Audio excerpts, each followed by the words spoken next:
Amém. Deus abençoe nossos pequenos.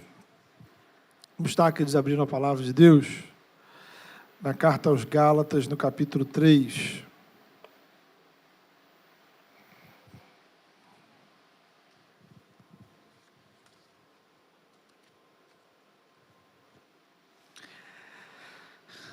Carta de Paulo aos Gálatas,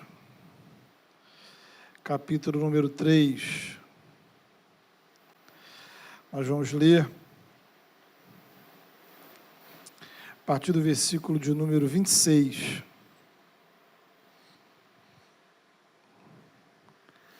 Texto que está projetado aí, abre também sua Bíblia, se você puder. Diz assim: todos vocês são filhos de Deus mediante a fé em Cristo Jesus. Pois os que em Cristo foram batizados, de Cristo se revestiram. Não há judeu, nem grego, escravo, nem livre, homem, nem mulher, pois todos são um em Cristo Jesus. E se vocês são de Cristo, são descendência de Abraão e herdeiros segundo a promessa. Amém. Bem, queridos, seguindo nossa série de mensagens, nós queremos, nessa noite, falar um pouco sobre discriminação. E a primeira pergunta que a gente precisa fazer é exatamente o que é discriminação. Então, em síntese, é quando a gente trata uma pessoa diferente por causa de uma característica que ela possui e que a diferencia de você. É o preconceito com o diferente. Na medida que as diferenças entre os seres humanos são múltiplas, os preconceitos são diversos, a discriminação também diversa. Pode haver discriminação por causa de idade, peso, cor da pele, condição social, nacionalidade, religião, opinião política, e vai por aí. Então, a discriminação ela nasce de um preconceito, isto é, de uma opinião pré-concebida. De forma consciente ou inconsciente, eu trago dentro de mim uma opinião negativa a respeito da característica de alguém. Consequentemente, eu vou tratar aquela pessoa mal, porque eu tenho um conceito negativo a respeito de uma característica que ela carrega, seja ela física, social, política, religiosa. E esse tratar mal o outro pode ir de coisas assim bem sutis, até mesmo a violência. O preconceito e a discriminação produziram ao longo da história ações de crueldade. Pessoas foram mortas, sequestradas, violentadas, torturadas, escravizadas por causa do preconceito e da discriminação. Populações inteiras foram mortas por causa do preconceito, da discriminação. Então, a pergunta que precisamos fazer é: como é que a gente lida com essa realidade a partir do Evangelho? Todos os setores da nossa sociedade falam sobre isso, discutem o assunto. Escola, universidade, mídia, redes sociais, política, judiciário.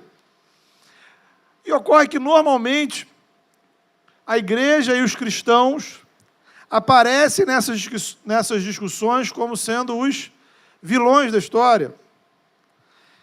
Ser cristão evangélico, para muita gente, significa ser preconceituoso, intolerante, racista, machista. Será que é verdade? Será que eles estão certos? Estão errados? Nenhuma coisa nem outra? Será que isso é verdade para todos os cristãos? Para alguns cristãos? Para nenhum cristão? E o Evangelho? E Jesus Cristo? E o Novo Testamento? E a Palavra de Deus? O que tem a nos dizer sobre isso? Então, para a gente poder responder, ou refletir, ou construir uma resposta sobre esse assunto, nós precisamos navegar em dois grandes temas da Palavra de Deus. O tema da criação e o tema da salvação. criação e salvação. Então, quando a gente começa pela criação, que é por onde a Bíblia começa, aprendemos que Deus se revela como Criador. Todas as coisas foram criadas por Ele, o universo inteiro. Então, além de Deus criar átomos, moléculas, plantas, animais, estrelas e planetas, Ele criou o ser humano. Então, a vida humana não é o resultado de uma evolução aleatória. Deus planejou a sua existência. Houve uma intenção, houve um propósito. E diferente do restante da criação, Ele colocou sobre nós a sua imagem e semelhança, como está registrado em Gênesis capítulo 1, verso 26. Então, a doutrina da criação nos ensina que todo ser humano, homem e mulher, foi criado à imagem e semelhança do Criador. E é nisso que reside a dignidade humana. Antes de existir algo como a Declaração Universal dos Direitos Humanos, existia Gênesis. Antes do mundo falar em direitos humanos, o primeiro capítulo da Bíblia afirmava que todos nós somos iguais diante do Criador. Todos fomos criados pelo mesmo Deus, não há uma hierarquia de seres humanos em que uns são mais humanos do que outros. Todos receberam de Deus a mesma identidade.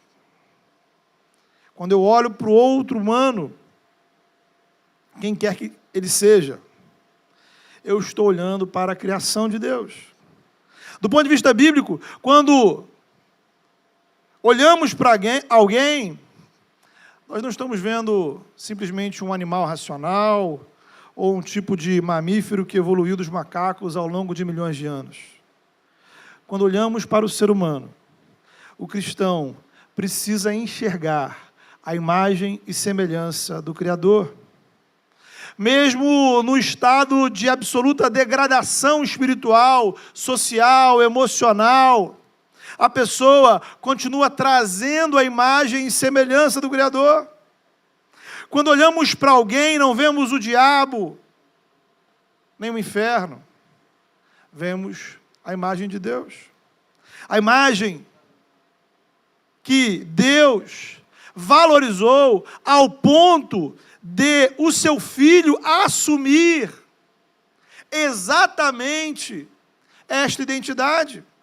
O Filho de Deus não veio ao mundo como um espírito pairando, um anjo, um pássaro, um extraterrestre. Ao assumir em Cristo a humanidade, Deus jogou por terra o fundamento de qualquer discriminação. Outro ponto que a teologia da criação nos ensina é que Deus criou a diversidade.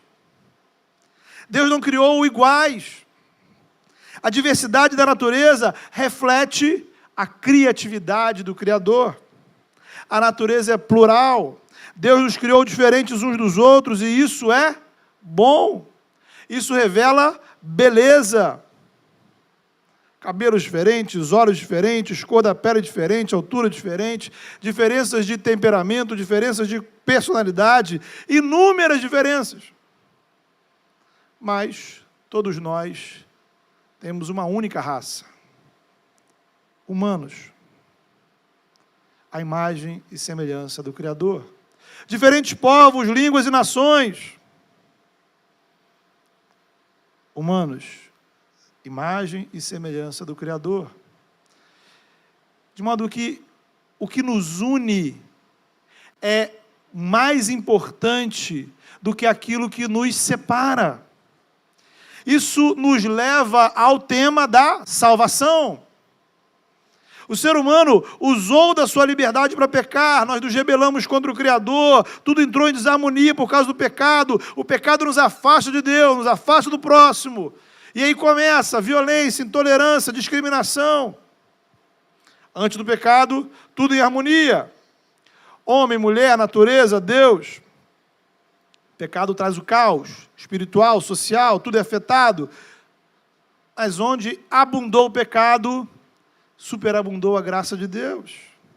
Deus amou este mundo caído, este ser humano rebelde. de tal maneira que enviou o seu Filho, o seu único Filho, para que todo aquele que nele crê seja reconciliado com o Criador, encontre perdão, restauração, libertação e vida eterna. Então o Filho de Deus, veja você, se tornou ser humano, para tirar o ser humano de uma condição de pecado e condenação, e colocá-lo em uma nova condição de comunhão e relacionamento com Deus. Então, em Cristo, Deus se apresenta como Pai. Em Cristo, Deus nos oferece perdão, recomeço, transformação. E aí vem a pergunta: qual é a condição para nós experimentarmos essa salvação que Deus nos oferece em Cristo? Será que para eu ser salvo faz diferença eu ser rico ou pobre? Homem ou mulher, preto ou branco, oriental ou ocidental? Faz diferença quem eram meus pais ou os meus ancestrais? A única condição que Deus nos oferece é a fé em Cristo Jesus. Se você é humano, o ponto de encontro entre você e Deus é Jesus Cristo, e não há outro. Não há encontro com o Criador fora da presença de Jesus. O Senhor veio ao nosso encontro. Ele veio até nós, para que em Jesus nós pudéssemos chegar até Ele. Ele se fez humano, para nos dar a verdadeira humanidade. O pecado nos desumaniza. A salvação restaura em nós a verdadeira humanidade, que é ser filho de Deus, imagem e semelhança do Criador, vivendo a comunhão do jardim. O relacionamento com Deus, com o próximo, com nós mesmos, com a natureza, tudo segundo a vontade de Deus, para a glória do Pai. Então, queridos, nesse sentido, o Evangelho, veja você, nunca foi para um certo tipo de pessoa. O Evangelho é para todo mundo, toda a gente. É o que vemos no ministério de Jesus. Os judeus discriminavam os samaritanos, o povo que vivia ali, vizinho deles. Jesus acolheu os samaritanos. Os publicanos, que eram judeus que trabalhavam para o Império Romano, eram discriminados pelos judeus. Jesus acolheu os publicanos. Os doentes eram evitados por todos. Eram deixados à parte da sociedade, esperando a morte. Jesus foi ao encontro dos doentes. E permitiu que eles fossem ao encontro dele. As mulheres eram discriminadas por todos. Jesus as escolheu como parte dos seus discípulos e foram elas as primeiras a testemunhar e a proclamar e a anunciar a ressurreição de Jesus. Naquela época as crianças não tinham valor algum. O aborto e o abandono de crianças recém-nascidos era generalizado.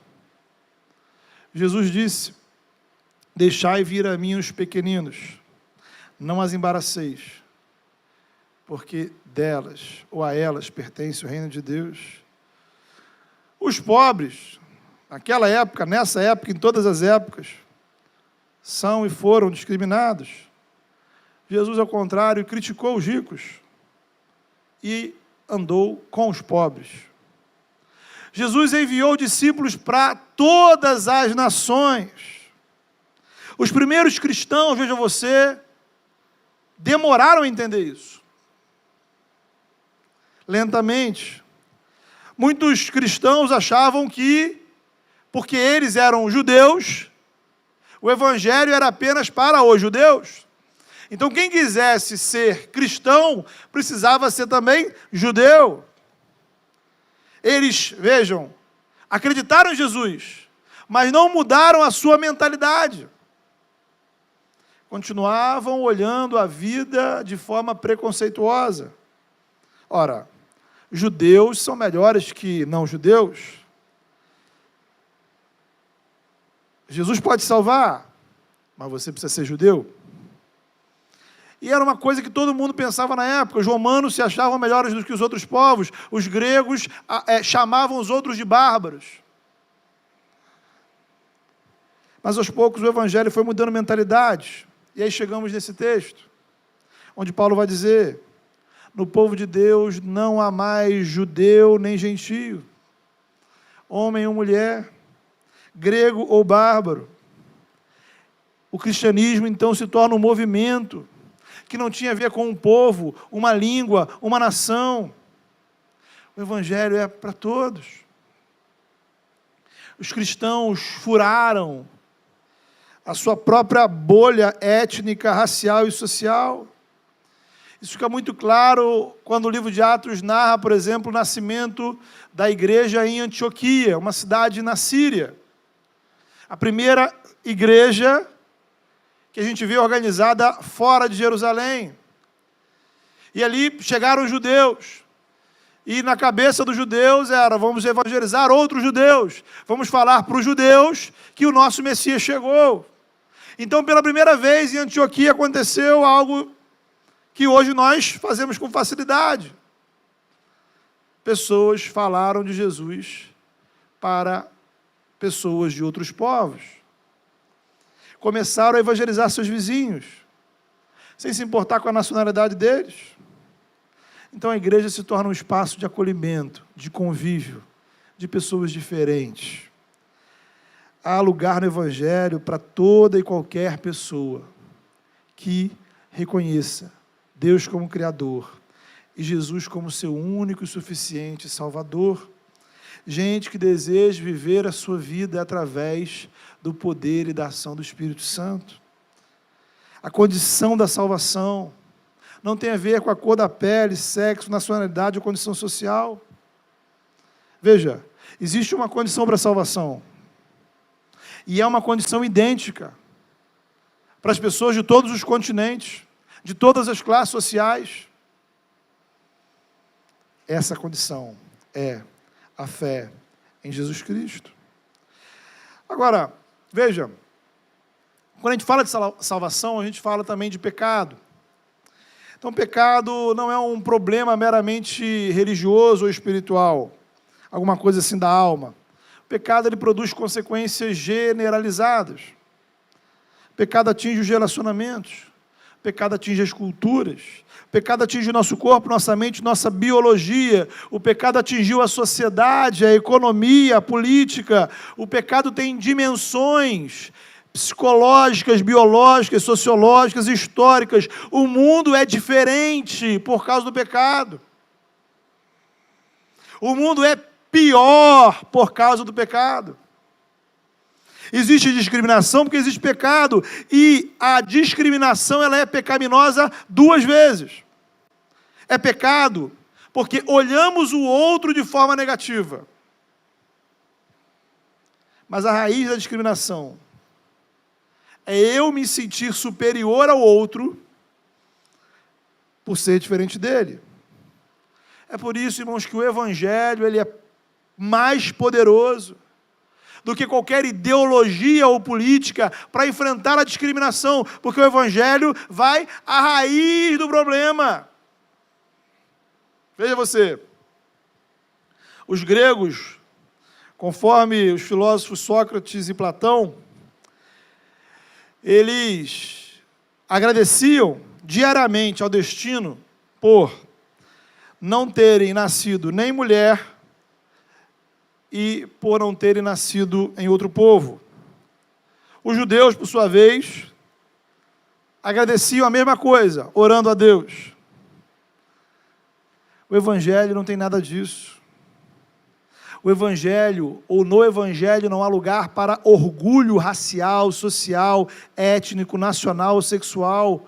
O evangelho celebra a nossa unidade.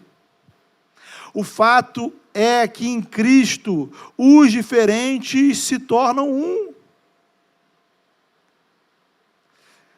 Não que o evangelho anule as nossas diferenças.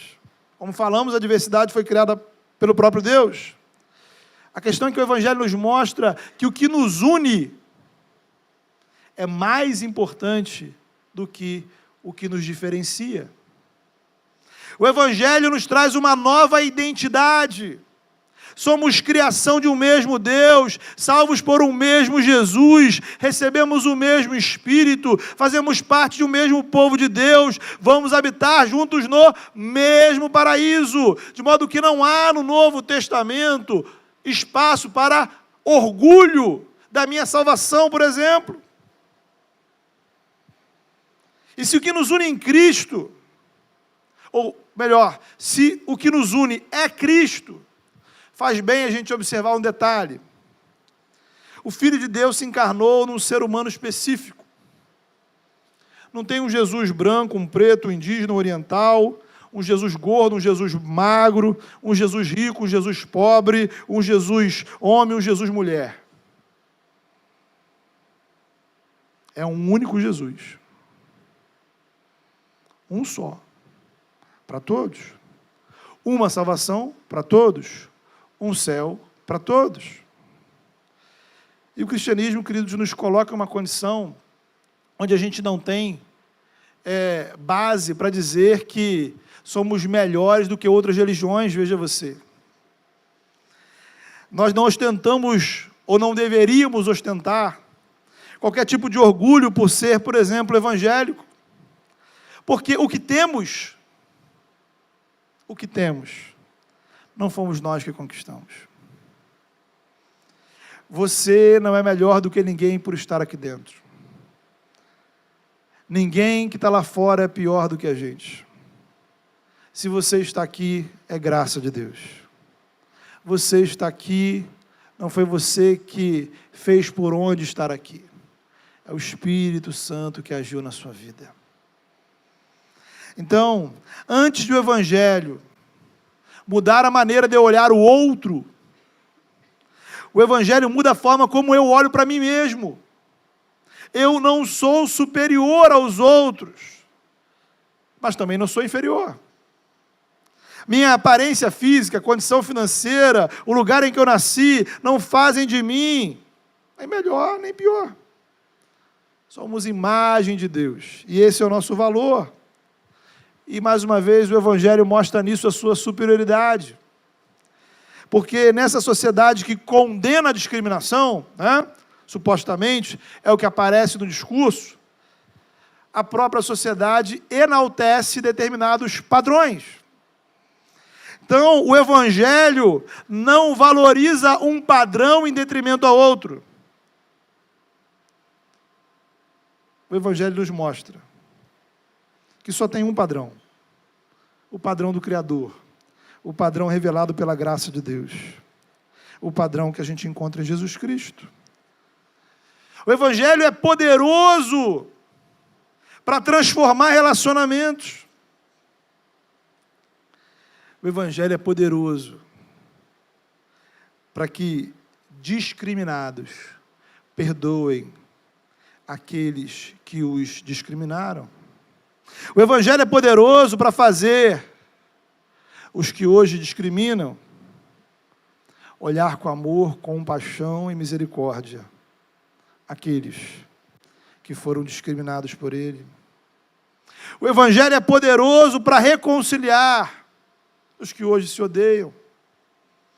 O Evangelho é poderoso para fazer com que aqueles que antes faziam mal agora façam bem. O Evangelho é poderoso para construir pontes onde antes havia abismos. O Evangelho é poderoso para que o meu orgulho seja quebrado pela graça de Deus. O Evangelho é poderoso para que a minha autoestima não esteja baseada em qualidades ou características humanas, mas no amor de Deus revelado em Jesus. O Evangelho é poderoso e é eficaz contra todas as formas de discriminação. Agora, justamente porque o Evangelho é poderoso, ele é capaz de mudar os nossos conceitos e comportamentos. Isso nos leva a um ponto importante. Pense comigo o seguinte: quando a nossa sociedade diz, por exemplo, que a pedofilia é um erro, isso é um conceito. Por exemplo, na época do Novo Testamento, isso não era um problema para os romanos. Então, a nossa sociedade tem um conceito sobre isso. Quando entendemos que o pedófilo merece ser punido, isso é um conceito. Quando condenamos a pedofilia, não estamos sendo preconceituosos com o pedófilo. Estamos partindo de um conceito. E a forma como vamos lidar com esse ato considerado criminoso também estará baseado em um conceito que temos sobre justiça. Se acharmos que ele merece 30 anos de cadeia, prisão perpétua, pena de morte, são conceitos. Se acharmos que, apesar de ele cometer um crime, ele deve ser punido, mas tratado com dignidade humana, isso é um conceito. Ou se acharmos que o bandido bom é o bandido morto, é um conceito. Se acharmos que a justiça nunca erra, sempre acerta, é um conceito. Se achamos que o sistema de justiça é normalmente falho e parcial, é um outro conceito.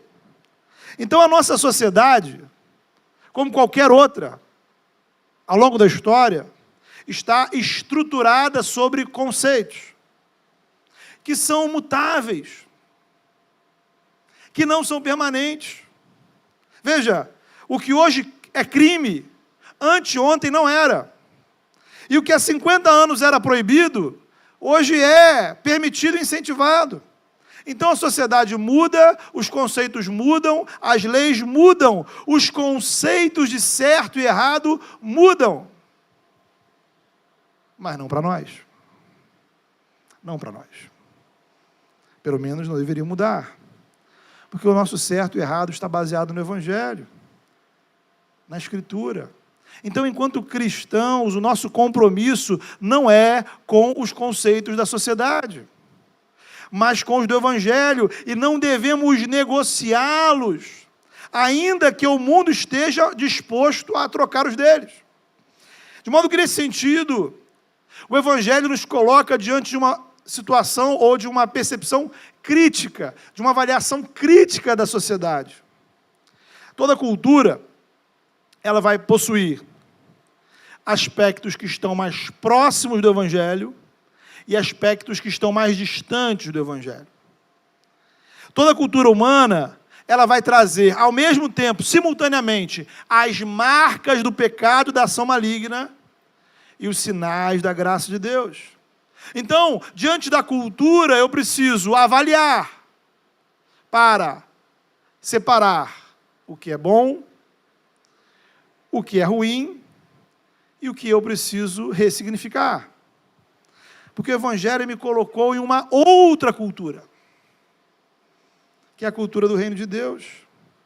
E é pelo Evangelho que eu avalio a cultura ocidental, oriental, europeia, africana, asiática, indígena, a cultura urbana, pop, sertaneja, da favela, seja qual for. É pelo Evangelho que eu preciso, ou melhor, o Evangelho precisa ser as lentes através das quais eu avalio o que está ao meu redor. E aí o Evangelho traz para mim algo que é mais importante do que ser brasileiro. E é pelo Evangelho que eu avalio a cultura brasileira. E aí, curiosamente, veja você, o Evangelho pode me colocar numa situação em que nós sejamos as vítimas da discriminação. Seremos discriminados por não concordar com o que uma parte da sociedade defende. Seremos discriminados por defender o que uma parte da sociedade condena. E aí? Esta é a questão. E aí? E aí, irmãos, que nós não vamos discriminar os que nos discriminam. Nós não vamos mudar nossa pregação, ainda que sejamos perseguidos por isso. E se formos perseguidos, nós vamos orar pelos nossos perseguidores.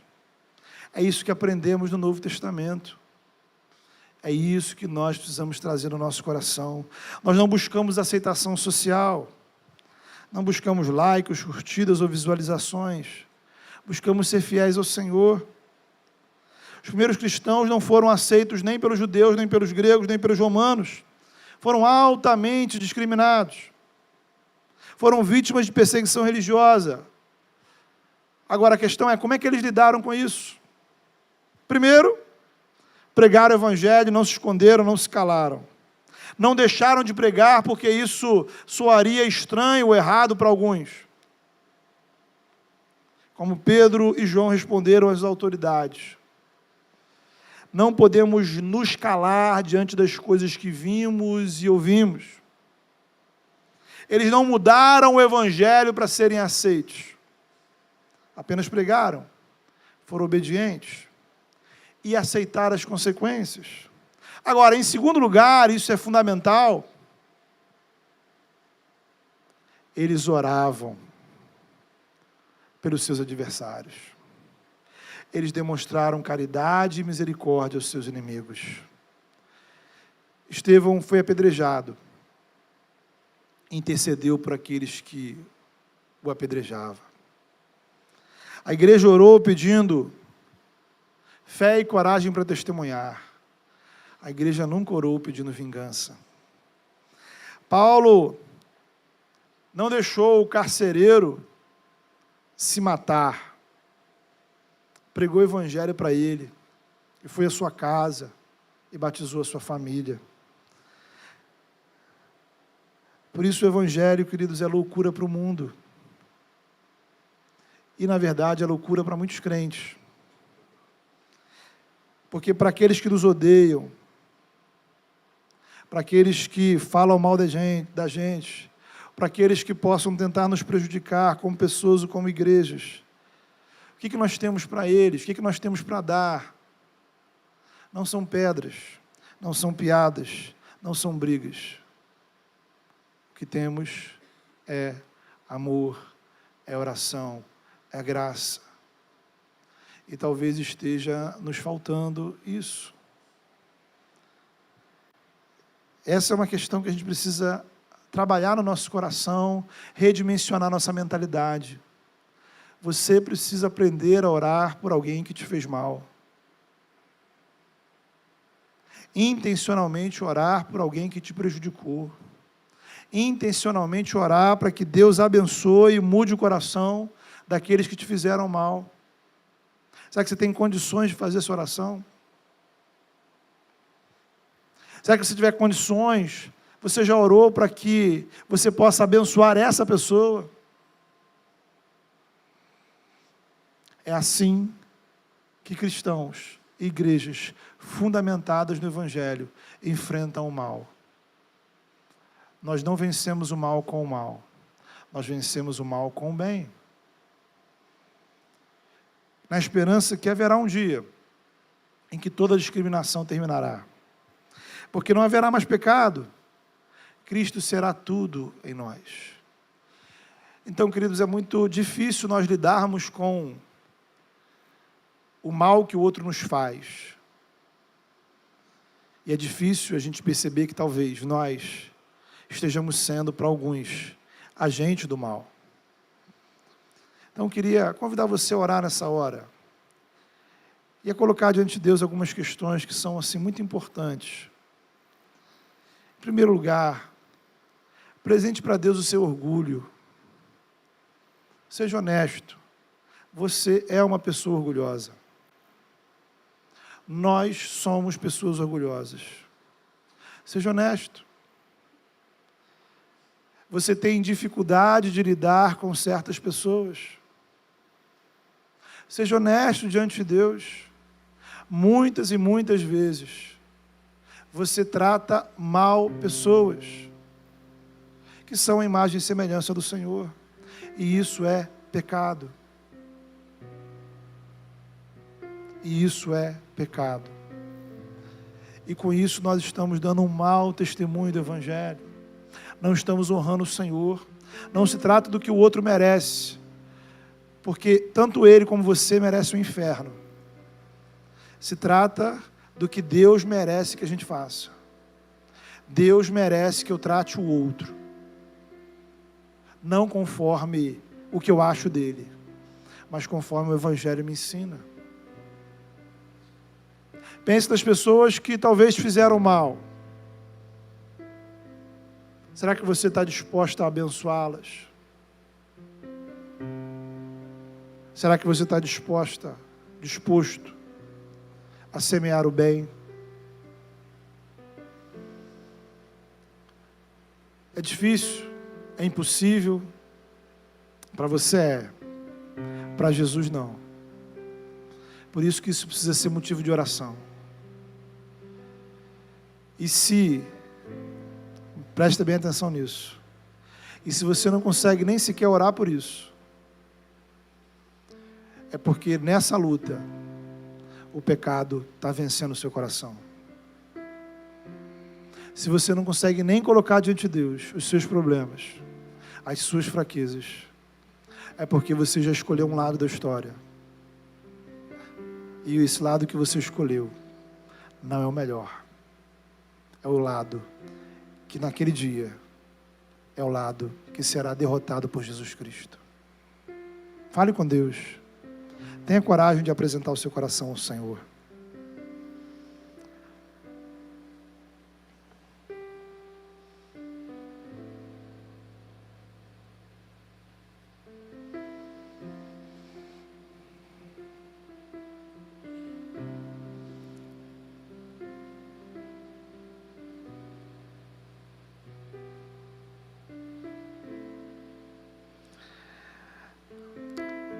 Senhor, nós vivemos num mundo, Senhor, onde a maldade, ela é tão generalizada, Senhor, que nós nos acostumamos com ela.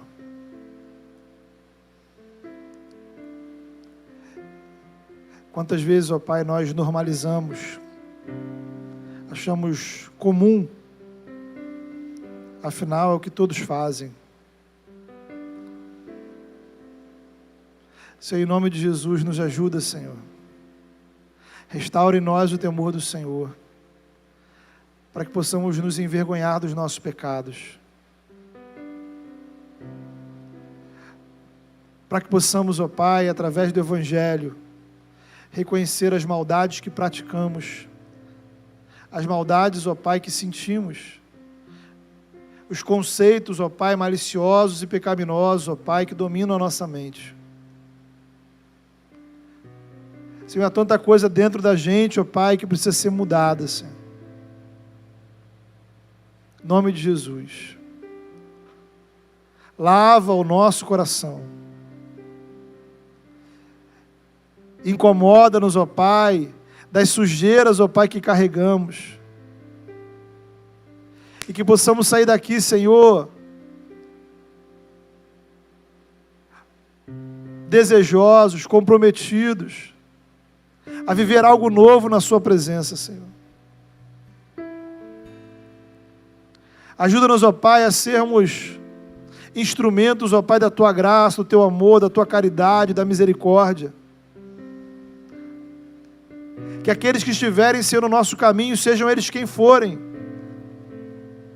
possamos, ó Pai, demonstrar o bem, o amor e a graça. Que possamos abençoar os que nos perseguem.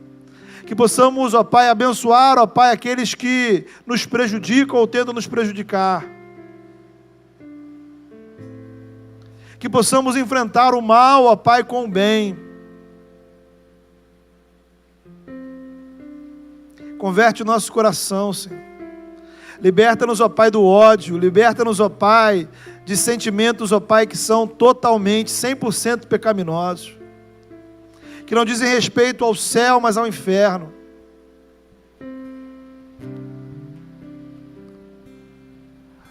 Ajuda-nos, ó Pai, a perdoar. Ajuda-nos, ó Pai, através de Cristo Jesus, construir pontes, reconciliação. Venha ao nosso encontro, Senhor.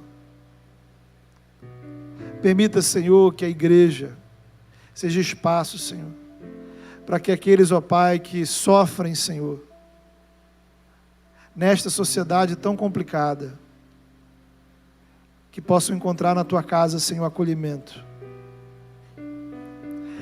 Que possamos ser, Senhor, daqueles que acolhem. Que possamos ser daqueles, ó Pai, que recebem com amor. Em nome de Jesus, ó Pai. Fala o nosso coração. Fala o coração daqueles, ó Pai, que estão dominados pelo seu orgulho. Que haja quebrantamento, Senhor. Leva, Senhor, a Tua graça ao coração daqueles, ó Pai, que talvez se sentem, Senhor, tão inferiores. Trazem dentro de si, Senhor, tristezas e complexos. Seja por uma questão física, financeira, social, seja o que for, Senhor. Que possamos, ó Pai, encher o nosso coração de alegria, porque somos amados pelo Senhor.